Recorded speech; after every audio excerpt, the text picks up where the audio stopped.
우리는 숫자가 지배하는 세상에 살고 있는 것 같습니다. 아침에 눈을 뜨면 오늘의 주식 지수를 확인하기도 하고요. 뉴스를 보면 경제 성장률, 실업률 같은 통계들이 쏟아지기도 합니다. 얼마 전에 수능을 친 고3 학생들은 등급이라는 숫자에 울고 웃기도 하죠. 그리고 직장인들은 연봉과 실적이라는 이 숫자에 자신의 가치를 증명해야 합니다. 대학 입시 경쟁률, 취업 경쟁률, 심지어 노후를 위해서 필요한 자금의 액수를 볼 때 이 큰 숫자들은 우리를 한없이 작게만 만드는 것 같습니다.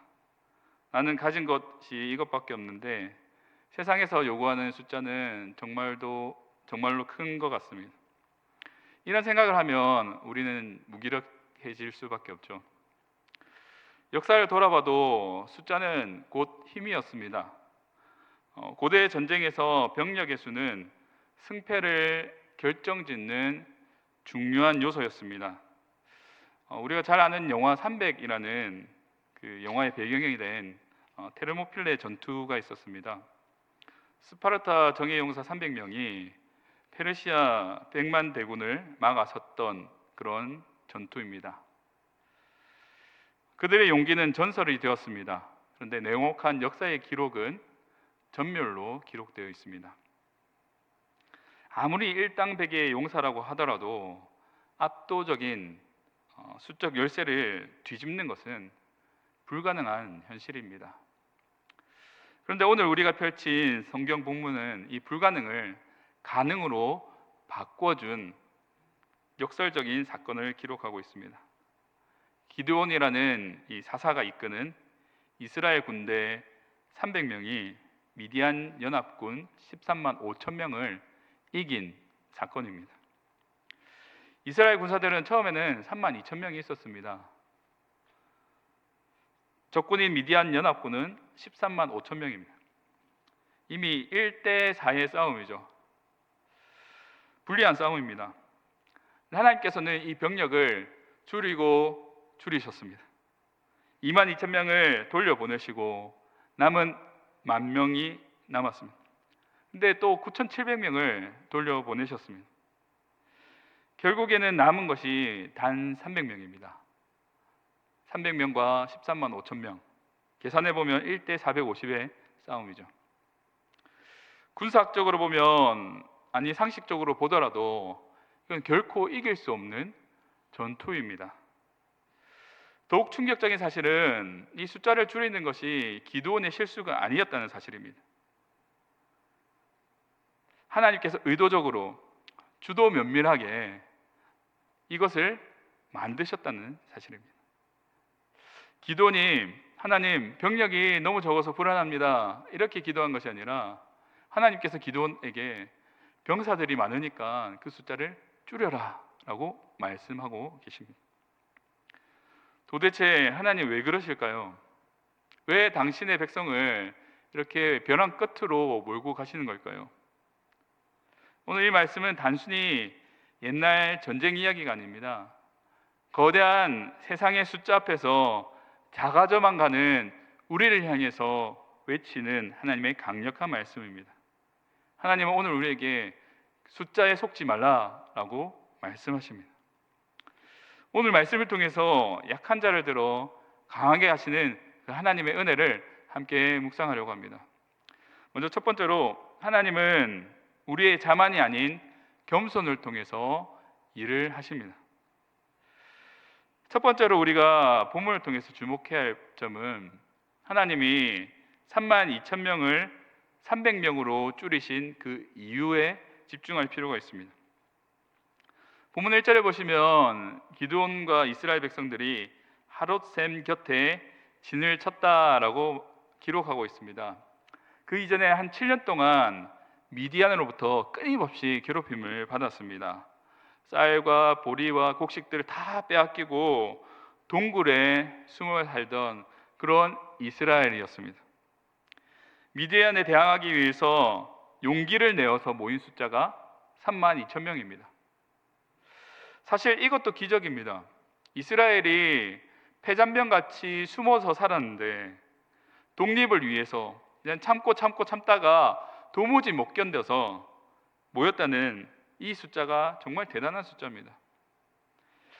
기드온의 마음에도 그래, 한번 이 정도 모였으니까 미디안과 한번 붙어도 지지는 않겠다라고 생각할지도 모르겠습니다. 그런데 하나님의 음성이 2절에서 들립니다. 여호와께서 기드온에게 이르시되 너를 따르는 백성이 너무 많은즉 내가 그들의 손에 미디안 삶을 넘겨주지 아니하리니 이는 이스라엘이 나를 거슬러 스스로 자랑하기를 내 손이 나를 구원하였다 할까 함이니라. 하나님의 걱정은 단 하나였습니다. 전쟁에서 패하는 것이 아니라 이스라엘의 교만이었습니다. 만약 32,000명으로 미디안 적군을 쓰러뜨렸다면 어떻게 생각할까요? 이스라엘은 승전가를 부르면서 역시 우리는 대단한 민족이야. 기드온 장군은 정말 탁월한 전략가야. 하나님은 이러한 이스라엘의 본성을 너무나 잘 알고 계셨습니다. 화장실에 들어갈 때 마음하고 나올 때 마음 다르듯이 위급할 때는 정말 하나님을 찾지만 문제가 해결될 때는 하나님을 버리는 이스라엘의 습성을 너무나도 잘 알고 있었습니다. 신명기 8장 17절에 이렇게 말씀합니다. 그러나 내가 마음에 이르기를 내 능력과 내 손의 힘으로 내가 이 재물을 얻었다 말할 것이니라. 내 능력과 내 손으로 이 재물을 얻었다는 겁니다. 내가 해냈다. 이것이 인간의 본성입니다. 하나님은 이 마음을 아시고 두려워 떠는 자를 돌려보내라고 하셨습니다. 22,000명이 떠납니다. 한 70% 정도가 집으로 나갔습니다. 한번 이 장면을 상상해 보겠습니다. 전쟁을 하려고 사람들이 몰렸습니다. 그런데 옆에 같이 생활했던 전우가 짐을 싸고 있습니다. 왜 짐을 싸고 있냐? 나 도무지 전쟁하는 게 너무 무서워서 그냥 집에 갈래. 이 사람이 한두 명이 아닙니다. 정말 밀물처럼 빠져나갑니다. 텅 빈 진영을 바라볼 때 기드온과 남은 사람들의 심정은 어떨까요? 사기가 완전히 바닥을 치고 말았습니다. 그런데 이것이 하나님의 빼는 은혜입니다. 우리는 인생에서 무엇인가 더해지는 것만 축복이라고 생각합니다. 통장 잔고가 많아지고 인맥이 넓어지고 또 스펙이 쌓이는 이것이 하나님의 복이다라고 생각합니다. 하지만 하나님은 때로는 우리가 가진 것을 가지고 가실 때가 있습니다. 건강을 돌아가시기도 합니다. 믿었던 사람들을 떠나 보내시기도 합니다. 내가 가진 재물을 흩으시기도 합니다. 그때 우리는 원망하죠. 하나님, 왜 주시지 못할 망정 있는 것을 다 빼앗아 가십니까? 그런데 하나님은 이렇게 대답하십니다. 네가 의지하는 32,000명은 너무나도 많다. 하나님은 하나님 외에 다른 것을 의지하는 것들을 빼시기도 하는 분이십니다. 이스라엘이 7년 동안 미디안으로부터 괴롭힘을 당했던 이유가 뭡니까? 군사력이 약해서가 아닙니다. 하나님을 잊어버리고 바알을 의지했기 때문입니다. 즉 하나님과 관계가 깨어진 것이 문제의 본질이었습니다. 하나님께서 중요하게 생각하는 것은 전쟁의 승리가 아니었습니다.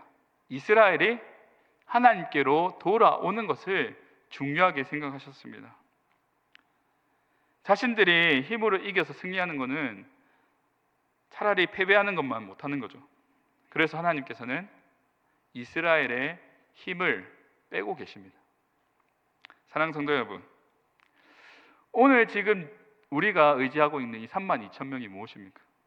내가 이만큼 배웠으니까, 내가 이만큼 돈이 있으니까, 내가 이만큼 경험했으니까 괜찮다라고 생각하는 그 안전지대가 무엇입니까?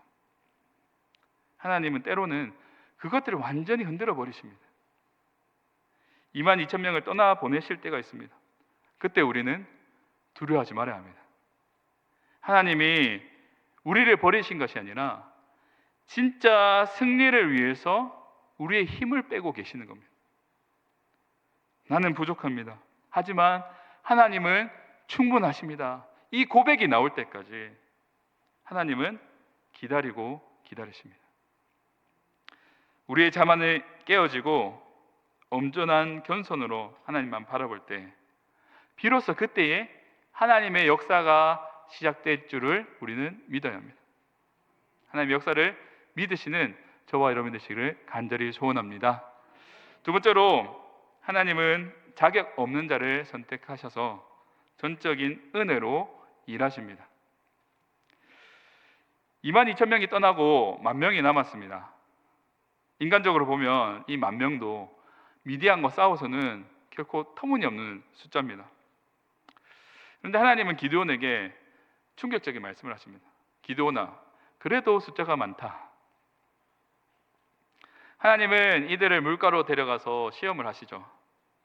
시험 내용은 물을 마시는 것이었습니다. 그 결과는 두 부류로 나눠집니다. 9,700명은 무릎을 꿇고 물을 마셨습니다. 단 300명만 개처럼 혀를 무로 핥거나 손으로 움켜서 이렇게 마셨습니다. 근데 하나님께서 9,700명을 보내시고 300명만 남기셨습니다. 우리는 여기서 흔히 하는 오해가 있습니다. 본문을 묵상할 때 자꾸 왜 300명이 뽑혔는가에 대한 그 행동의 이유를 찾습니다. 300명은 물을 마시면서도 사방을 경계했구나. 군인 정신이 정말 투철해서 뽑혔을 거다라고 생각할 수도 있습니다. 그런데요, 어디에도 하나님께서 300명을 뽑은 이유를 설명하지 않습니다. 근데 앞서 2절에서 하나님께서 기드온에게 하신 이 말씀을 우리는 기억해야 합니다. 하나님이 사람을 줄이신 이 목적이 뭡니까? 이스라엘이 나를 거슬러 스스로 자랑하기를 내 손이 나를 구원하였다 할까 함이니라. 만약 300명이 군인 정신이 정말 투철해서 준비가 잘 되어서 뽑힌 거라면 이들이 공로이자 자격이 됩니다. 전쟁에서 이기면 어떻게 됩니까? 우리 부대가 300명이라서 정예부대라서 우리가 승리하게 되었어. 이것은 하나님이 가장 경계하시는 자만입니다. 그렇다면 하나님은 왜 300명을 뽑으셨을까요?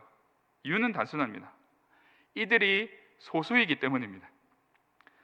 무릎을 꿇고 마시는 것이 훨씬 더 인간적이고 점잖은 모습일 수 있습니다. 엎드려서 개처럼 핥아먹는 모습이 오히려 품이 없습니다. 우습게 보일 수 있습니다. 하나님은 가장 용맹해 보이는 그 사람을 보고 군사적 행동을 보고 뽑으신 것이 아니라 가장 숫자가 적고 어쩌면 가장 볼품이 없는 방식으로 물을 마신 그 사람을 선택하셨습니다. 이 말은 어떤 의미입니까? 하나님의 선택의 기준은 우리의 어떠함에 있지 않다는 겁니다. 우리가 똑똑해서 능력이 뛰어나서 남들보다 더 경건해서 하나님께서 우리를 쓰신 것이 아니라는 겁니다. 300명 역시 선택받을 자격이 없었습니다. 그들은 단지 하나님의 전적인 주권으로 숫자 줄이는데 남겨진 자일 뿐입니다. 이것이 우리에게 얼마나 큰 위로가 됩니까? 만약 하나님이 준비된 엘리트만 사용하신다면 여기 우리 중에 과연 몇 명이나 하나님께 쓰임을 받을 수 있을까요? 나는 믿음이 부족해. 기도 많이 못했어. 나는 성품이 별로야. 이런 마음을 가지고 있다면 우리는 늘 신앙에서 자격지심을 가지고 살아가야 될지도 모르겠습니다. 하지만 본문은 선포합니다. 하나님은 자격 없는 자를 택하신다는 사실입니다. 고린도전서 1장 27절에서 28절에 이렇게 말씀합니다. 그러나 하나님께서 세상의 미련한 것들을 택하사 지혜 있는 자를 부끄럽게 하려 하시고 세상의 약한 것들을 택하사 강한 것들을 부끄럽게 하려 하시며 하나님께서 세상의 천한 것들과 멸시받는 것들과 없는 것들을 택하사 있는 것들을 폐하려 하시나니. 말씀 그대로죠. 하나님이 300명을 택하신 것은 그들이 최정예 특수부대가 아니어서가 아닙니다. 그저 하나님이 일하시기에 좋은 숫자였기 때문입니다. 인간의 힘을 완전히 뺄 수 있는 그런 숫자였습니다. 사랑하는 성도 여러분, 때로는 내가 너무 부족하다라고 느껴질 때가 있습니까? 나는 가진 것도 없고 남들보다 뛰어난 재능도 없다라고 낙심될 때가 있습니까? 그때가 기뻐해야 될 때입니다. 왜냐하면 그때가 바로 하나님이 일하실 때이기 때문입니다. 하나님은 여러분의 완벽한 준비를 기다리시는 것이 아니라 여러분의 항복을 기다리고 계십니다. 하나님, 저는 아무 능력이 없습니다. 저 13만 5천 명을 이길 힘이 없습니다 라고 고백할 때 하나님은 그 고백에 주목하십니다. 오늘 우리가 하나님께 쓰임받는 것은 300용사처럼 훌륭해서가 아니죠. 오직 하나님의 은혜 때문입니다.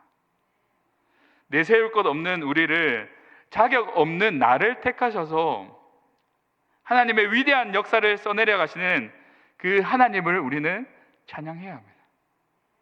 우리의 약함은 부끄러움이 아닙니다. 우리의 약함은 하나님의 능력이 머무는 이 통로입니다. 그 사실을 마음에 믿으며 담대함으로 살아가시는 저와 여러분 되시기를 간절히 소원합니다. 마지막 세 번째로, 하나님의 방법은 우리의 이해를 훨씬 더 초월합니다. 이제 300명의 용사가 준비되었습니다. 결전의 시간이죠. 그런데 하나님이 주신 이 작전과 무기는 정말 말문을 막히게 할 정도로 황당합니다. 기드온은 100명씩 세 부대로 나누어서 무기를 지급합니다. 근데 손에 들린 것은 칼과 단창이 아니고 한 손에는 나팔, 한 손에는 빈 항아리를 지급합니다. 그 항아리 속에는 횃불을 감춰두었습니다. 상식적으로 한번 생각해 봅시다. 13만 5천 명을 300명이 상대하려면 칼 한 자루 없이 항아리를 들고 간다? 이게 말이 될까요? 군사 전문가나 일반인이 보더라도 대묻고 싶었을 겁니다. 장군님, 이 항아리로 적의 머리를 때려야 됩니까? 아니면 횃불을 가지고 불장난을 해야 될까요? 그런데 놀라운 것은 기드온과 300명 용사가 이 터무니없는 명령에 토를 달지 않았다는 겁니다. 순종했다는 겁니다. 그런 적진 한복판에 들어가서 신호에 맞춰서 항아리를 깨트리고 횃불을 높이 들면서 나팔을 부릅니다. 여호와와 기드온의 칼이다 하면서 외칩니다. 그때 기적이 일어나죠. 깊은 잠에 빠졌던 미디안 군사들이 일어나서 갑작스럽게 들리는 이 소음과 불빛에 놀라 서로를 칼로 찌르기 시작합니다.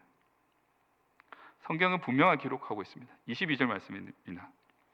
300명이 나팔을 불 때에 여호와께서 그 온 진영에서 친구끼리 칼로 치게 하심으로. 기드온 군대는 칼을 들고 가지 않았습니다. 칼을 휘둘리지 않았습니다. 그런데 단지 하나님의 말도 안 되는 명령에 순종했을 뿐인데 승리하게 되었습니다. 이것이 오늘 우리에게 주는 메시지는 분명합니다. 하나님의 방법은 내 상식과 내 경험보다 항상 옳다라는 겁니다. 우리는 살면서 수많은 문제 앞에서 머리를 굴립니다. 내 경험, 내 지식 혹은 데이터를 가지고 계산기를 두들려서 하나님께 이렇게 합니다. 하나님, 이 일을 하려면 돈이 이만큼 필요합니다. 돈 좀 주세요. 힘 있는 사람이 필요합니다. 사람을 좀 보내주세요. 하나님, 이게 상식인데요. 그런데 하나님은 때로는 우리에게 도무지 이해할 수 없는 해법을 내어주십니다. 원수를 사랑하라. 지금 불안해하지 말고 기도해. 움켜쥐지 말고 나눠줘. 세상의 눈으로 보면 이게 칼 대신 빈 항아리를 들고 적군과 싸우는 것과 같습니다. 어리석어 보이죠? 지금 당장 먹고 살기 힘든데 이거 내가 가진 것을 어떻게 나눠줍니까? 저 사람이 나를 공격하는데 어떻게 저 사람 용서할 수 있습니까? 우리의 이성은 철저히 거부합니다. 하나님, 그거는 현실적인 대안이 아닌데요. 이렇게 외치고 싶은 거죠. 하지만 사랑하는 성도 여러분, 순종은 내가 이해가 가서 하는 것이 아니라 내가 하나님의 말씀을 믿기 때문에 순종하는 것입니다. 만약 기드온 용사들이 이 작전은 너무 비과학적입니다, 있을 수 없는 일입니다, 거부하고 칼을 들고 나아갔다면 어떻게 되었을까요?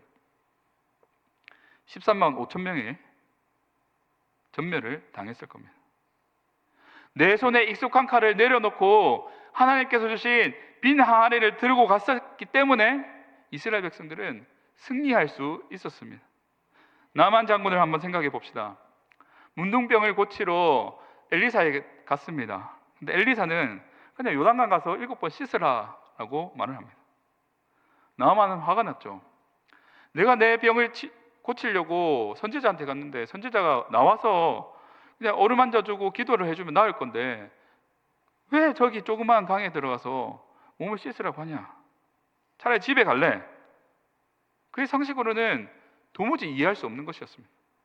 그런데 자신의 생각을 꺾고 요단강에 들어가니 온몸이 낫는 그런 기적을 경험합니다. 사랑하는 성도 여러분, 지금 여러분이 직면한 이 문제 앞에서 혹시 하나님이 이해할 수 없는 것을 요구하고 계시지 않습니까? 계산기를 두드리면 답은 뻔하게 나오는데 하나님이 자꾸만 다른 길로 가라고 하시지 않습니까? 불안해하지 마시고 의심하지 마시기 바랍니다. 내 머리로 이해되는 일은 내 능력에서 끝이 납니다. 그런데 내 머리로 이해되지 않는 그 일에 순종하게 되면 그 즉시 하나님의 능력이 시작됩니다. 우리의 가장 큰 무기는 칼이나 창이 아닙니다. 이해할 수 없는 상황에서 하나님의 그 말씀을 신뢰하며 내딛는 순종의 발걸음입니다. 오늘 내 손에 들린 것이 비록 초라한 빈 항아리처럼 보일지라도 그것이 하나님의 말씀이라면 어느 것보다 강력한 무기가 될 줄 믿습니다. 내 생각을 내려놓고 하나님의 방법에 순종할 때 우리는 상상을 초월하는 하나님의 구원을 보게 될 것입니다. 하나님의 능력을 믿으시고 또 날마다 하나님의 능력을 경험하며 살아가시는 저와 여러분 되시기를 간절히 소원합니다. 오늘 본문은 기드온과 300용사에 대한 기록입니다. 단순히 위인전 이야기가 아닙니다. 이것은 오실 예수님을 그대로 보여주는 그림자의 역할을 하고 있습니다. 세상은 구원자가 올 때 3만 2천 명이라는 거대한 위용을 갖추고 오기를 바랬습니다. 로마 제국을 단숨이 무너뜨릴 천군만마를 데리고 오실 메시아를 기대했습니다. 그 메시아는 다윗처럼 화려한 왕궁에서 압도적인 카리스마로 세상을 뒤집어 놓을 그런 영웅을 기다렸습니다. 이것이 세상이 믿는 숫자의 논리이고 힘의 논리입니다. 그런데 하나님은 어떻게 하셨습니까? 우리가 보았듯이 하나님은 가장 적은 300명을 택하셨습니다. 자신의 아들을 가장 작고 초라한 모습으로 보내셨습니다. 베들레헴의 냄새나는 마구간, 짐승의 구유 위에 힘없는 아기로 오셨습니다. 이사야 선지자의 말씀처럼 고운 모양도 없고 풍채도 없는, 세상의 기준을 볼 때는 탈락할 수밖에 없는 그 모습으로 우리 가운데 오셨습니다. 또한 하나님은 인간의 이성으로는 도무지 납득할 수 없는 빈 항아리와 나팔의 방법을 쓰셨던 것처럼 구원의 방법으로는 너무나도 미련하게 보이는 십자가를 사용하셨습니다. 십자가 무엇입니까? 당시 가장 흉악한 흉악범에게 사용하는 사형 도구입니다. 세상 사람들은 조롱하죠. 남은 구원하면서 자기를 구원하지 못하는, 네가 하나님의 아들이거든 당장 그 자리에서 내려와라. 제자들조차 이해할 수 없어서 다 도망가 버립니다. 칼 한 자루 없이 적진에 뛰어드는 300명처럼 예수님은 아무 저항 없이 십자가에 달려 죽으셨습니다. 이것이 철저한 패배처럼 보이죠. 그런데 여러분, 바로 그 이해할 수 없는 십자가가 하나님의 빈 항아리였습니다. 예수님께서 십자가에서 자신의 몸을 깨뜨리시고 물과 피를 쏟으신 그 순간에 생명의 빛이 폭발적으로 터져 나옵니다. 세상이 미련해 보였던 그 방법이 사실은 죄와 사망의 권세를 깨뜨릴 하나님의 필승 전략이었습니다. 사탄은 예수님을 죽이며 끝날 줄 알았습니다. 하지만 하나님은 죽음을 통해서 부활을 경험하게 하셨고 영원한 승리를 이루셨습니다. 사랑하는 성도 여러분, 이 말씀을 우리 삶에 가져오길 바랍니다. 지금 여러분의 상황이 기드온의 300명처럼 초라해 보이십니까? 나는 왜 가진 것 없을까? 왜 이래 자격 없을까? 낙심되십니까? 두려워하지 마십시오. 하나님은 자격 없는 자를 들어 쓰십니다. 여러분의 약함은 실패가 이유가 아닙니다. 하나님의 능력의 시작입니다. 또한 하나님께서 이끄시는 길이 도무지 이해가 되지 않아서 답답해 하십니까? 도대체 왜 이런 방법을 하나님이 인도하시지? 의심이 들 때가 있습니까? 기억하십시오. 내 상식이 끝나는 그 지점이 하나님이 일하시는 시작입니다. 빈 항아리를 들라 하시면 들고 나가십시오. 순종의 발걸음을 내디딜 때 홍해가 갈라집니다. 순종의 발걸음으로 돌아갈 때 여리고성이 무너집니다. 오늘 우리에게 필요한 것은 32,000명의 군사가 아닙니다. 자격 없는 나를 사랑하시는 그 하나님의 은혜에 대한 감격이고 또 이해할 수 없는 상황에서도 주님을 신뢰하는 그 믿음이 우리에게 필요합니다. 한 주간 살아가실 때에 세상의 거대한 숫자 앞에 주눅들지 마십시오. 약한 자를 들어 강한 자를 부끄럽게 하시는 하나님이 계십니다. 미련한 방법을 통해서 구원을 이루시는 하나님을 의지하시기 바랍니다. 우리의 삶의 현장에서 여호와 니시, 승리의 깃발을 흔드는 저와 여러분 되시기를 주님의 이름으로 축복합니다.